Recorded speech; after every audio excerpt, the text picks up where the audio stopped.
ruelle sombre d'une vieille ville d'Europe, là où les réverbères ont du mal à percer le brouillard épais.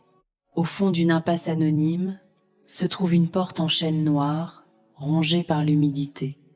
Au-dessus, aucune enseigne, juste un symbole gravé dans le bois, un œil fermé. C'est l'atelier d'Élias, un homme que l'on surnomme le peintre des rêves perdus. Élias ne vendait pas ses toiles au musée ni aux riches collectionneurs.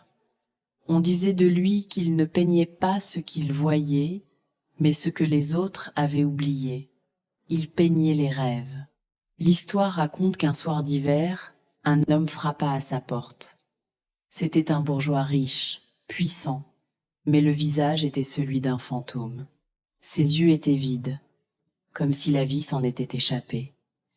Il supplia Élias de l'aider. « Je ne dors plus, disait-il. Je me souviens qu'avant, j'avais des rêves en couleurs, des espoirs fougueux, mais tout est devenu gris. Je ne me souviens plus de ce que je voulais être quand j'étais enfant. Peignez-le pour moi. » Élias accepta, sans demander d'argent. Il fit asseoir l'homme sur une vieille chaise à bascule, alluma une bougie et fixa le vide dans les yeux de son client. Puis il se tourna vers sa toile vierge. Il plongea ses pinceaux dans des pots de pigments qui n'avaient pas de nom. Un bleu qui ressemblait au ciel de l'été 1975, un rouge qui avait l'odeur de la fraise sauvage, un or qui brillait comme l'innocence. Pendant des heures, Élias peignit avec une frénésie silencieuse. L'homme regardait, hypnotisé. Des formes apparurent sur la toile.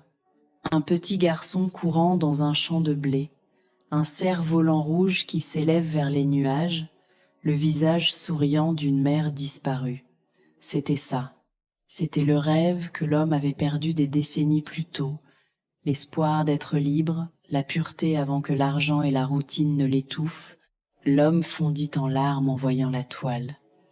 Il pleurait de joie, retrouvant une émotion qu'il pensait morte à jamais.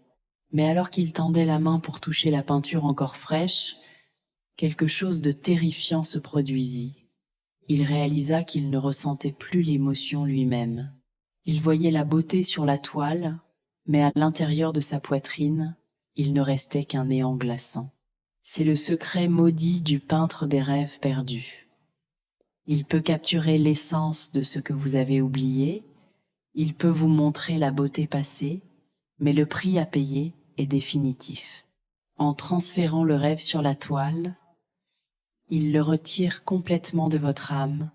L'homme repartit ce soir-là avec son tableau sous le bras, riche d'un magnifique souvenir, mais désormais condamné à ne plus jamais ressentir la joie qu'il représentait. Aujourd'hui, si vous entrez dans l'atelier d'Élias, vous verrez des centaines de toiles empilées les unes contre les autres.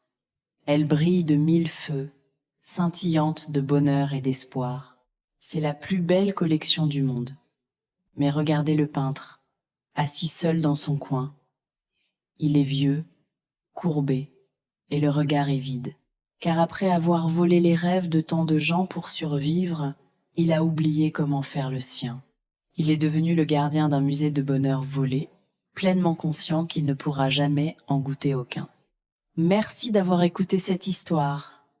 Si les mystères et les légendes vous passionnent, abonnez-vous pour ne rien manquer. À très bientôt.